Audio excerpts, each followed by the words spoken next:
Boomer joins us this week on the Harbor One Hotline. Hi, Boomer. Hey, good morning, everybody. I know it's a long way since last Thursday, so hopefully you're over it and you're looking forward to you're on to the next game. No, we're not. We're not. Oh, we're God, okay. still. We're in the. What's the third step of the grieving process? I think we're at the. Is it tears? Admitting. It's owning it. Yeah. Well, I would say that it sounds to me like Mac Jones and the offense is trying to own it, but if you can't possess the ball, and the other team has the ball for almost 40 minutes, you're going to end up losing.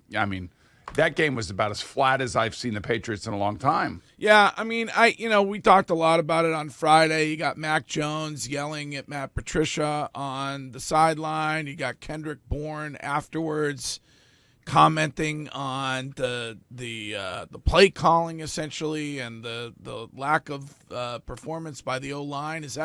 Can you remember a time that a Bill Belichick team was publicly complaining essentially about the offense? I can't remember a time where a Bill Belichick team was doing that, but I can remember a time, I think like 2 weeks ago, right after a New England Jet game where the Jets came apart at the fringes and basically saved their season, even though they lost yesterday. But it seems to be the trend these days, openly complain about things, and then basically Twitter and the social media world have at it, and all of a sudden it's who's pointing fingers at who and what are people trying to say about each other, and we're all trying to interpret it. So I just think it's losing. It's frustration, and when you have a team like the Patriots filled with a bunch of young guys, especially on offense, they're all going to be frustrated if they're not living up to what I think the example that was set before them was. So it doesn't surprise me that they're frustrated, and doesn't surprise me that Mac Jones finally blew his top on the sideline. You think Bill sticks with Matt Patricia in this role going forward?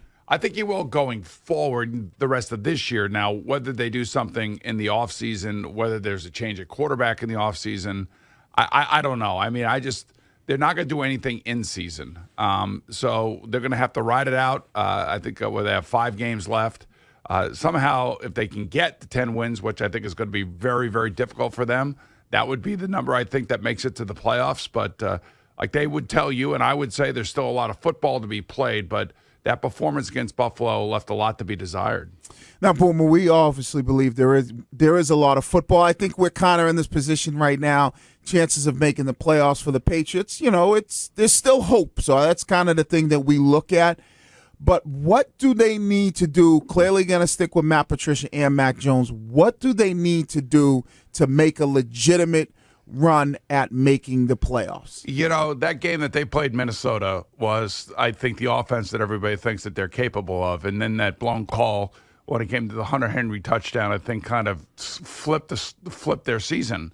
There was a very good chance that they had to beat the Minnesota Vikings, and they didn't do it. And to me, somehow they have to reignite that offense, because that was a different offense than we had seen for most of the season. It's just that, there's a play here or a play there that keeps them out of the end zone, kind of like what happened to the Jets yesterday against Minnesota. I would just say that, they have to win the rest of their home games. There's no question about that. And somewhere along the line, they got to win a game that they're not expected to win. I could say that the Patriots have not really had that situation happen to them yet this season, and that usually does happen once or twice per team throughout the year. So this is where, it's either pedal to the metal or it's, quit and go home. I just can't imagine that a Patriot roster coached by Bill Belichick would ever quit on him. Boomer, you bring up the Jets. Before the game yesterday, a lot of players wearing Mike White T-shirts. What's the future like when it comes to quarterback for this team? Do they have their long-term quarterback on the roster currently? And they have to trade away Zach Wilson if the locker room hates him, right? I would think so. I have never seen anything like it, Courtney. I've never seen anything like it. I've seen guys wearing T-shirts when other guys, maybe their last game, or they have like a unique little saying or something. I've seen that, but I've never seen openly a team wear T-shirts supporting a player that they all love, obviously, while the player that he's replacing is still on the roster. I've never seen anything like it. So it's a loud wake-up call, I think, for Zach Wilson, but I also think it gives us a really a unique peek into the locker room and how they feel about their starting quarterback. And by the way, he played pretty well yesterday. It was a very similar game to the one that Mac Jones had against the Vikings. Vikings have a terrible pass defense, But the Jets just could not get the ball in the end zone when they needed to. They settled for a lot of field goals while they couldn't, in the first half at least, get Minnesota off the field. And Minnesota was 3 for 3 in red zone touchdown situations. So it's another team that's right there at the cusp of being in the playoffs or being out of it. And just like the Patriots, they're going to have to win a game that a lot of people don't think that they're capable of winning. But I do think that Mike White is at least the short-term future for them the rest of this season. Boomer, the knock on Jimmy Garoppolo has been that he just can't stay healthy, and it looks like Jimmy Garoppolo just can't stay healthy. 3 times now he has ended a season with a major injury, and this time with a broken foot. I feel so bad for him because San Francisco is a Super Bowl caliber team, and Brock Purdy, who came in replace of Jimmy, played actually pretty well against Miami yesterday. And that's how good that team is. I don't know what they're going to do at quarterback. I guess they're going to stick with Purdy, which is kind of interesting. But for Jimmy Garoppolo, this is the frustrating part of having him as a player for you because you know he's really good when he's healthy. The problem is he can't stay healthy, and in this league, that's big for. Especially the money that these guys are now receiving. And if you lose a guy that's making a huge amount of money now, Jimmy's not. He readjusted his contract, so it didn't really hurt the 49ers that bad.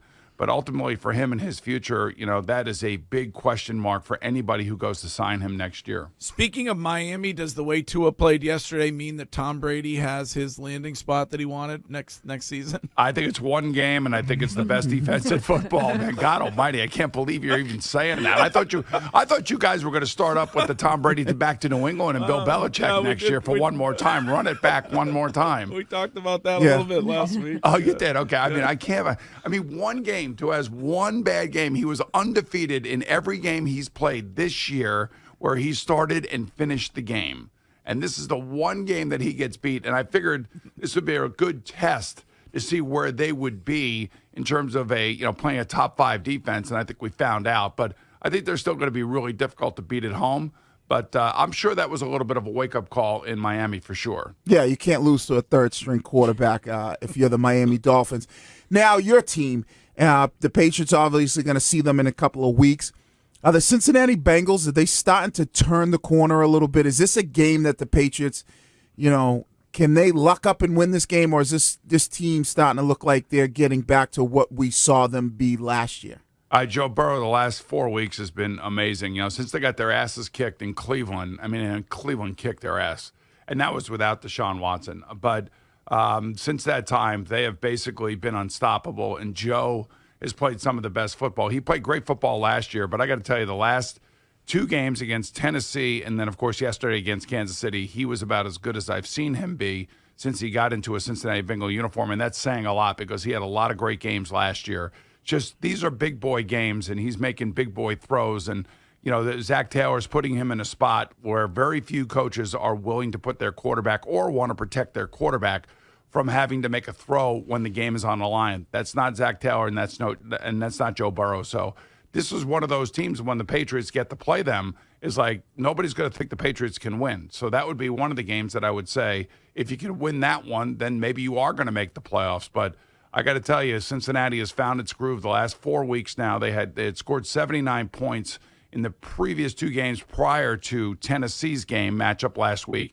And then this game yesterday was a clinic, especially in the fourth quarter by Joe Burrow. So they are a terrific football team, and they have found their footing for sure.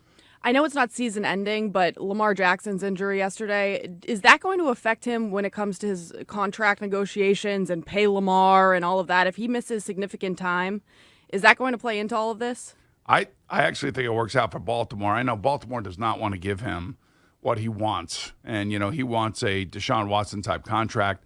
And quite frankly, I've said this, since this whole Odyssey started with him, is that if I were him, I would want the contract that Deshaun Watson got too. I deserve it more than he does. I was a former MVP.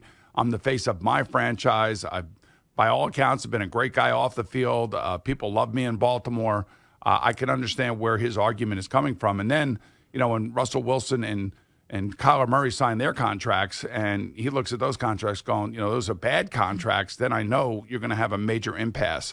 So I think that impasse is going to be further widened, and I wouldn't be surprised if he gets hit with the franchise tag.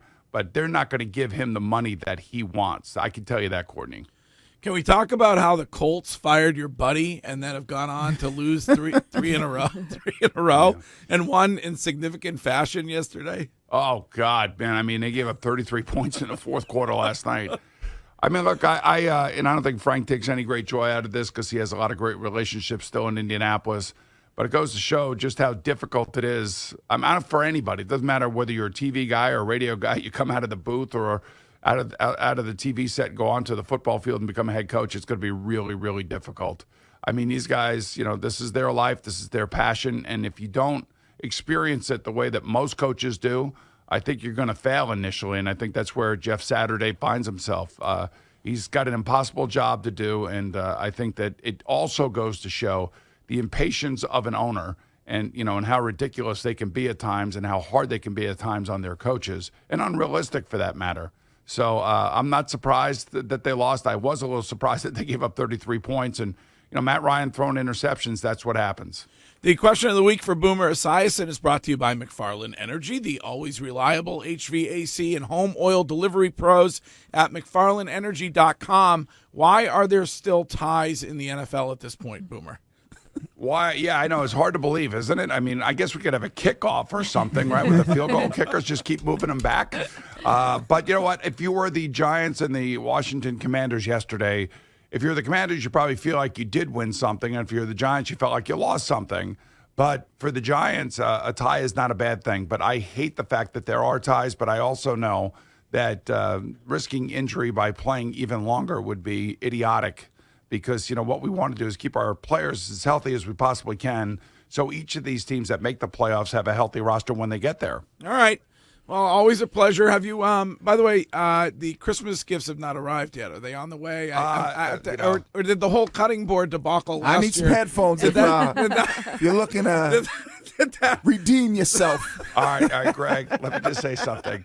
Nowhere in my life has anybody insulted me about the gift that I've given them. I know. Like Jermaine Wiggins has. I didn't insult you. I just kept it 100 with you. No, I you actually did. use that a lot. The guy, you do? Courtney Yeah. uses everything. Yeah, I'm telling you, the guy goes out and gets you a beautiful cutting board, and all you do is rip him to shreds on the radio. It's unbelievable. It's embarrassing. And Courtney, I can promise you will love this year's gift. I Oh, can promise you that you will definitely love it. Jermaine, I don't know. He's just impossible to buy for. What can I tell you? This guy's on every TV station, every radio station I turn on. Sunday mornings I hear him driving into work. I mean, you think, I need some headphones, Boomer. Come on, you live on Long Island. I know how expensive it is out there. It is very expensive, yes. All right, Boomer, we'll talk to you next week. All right, see you guys.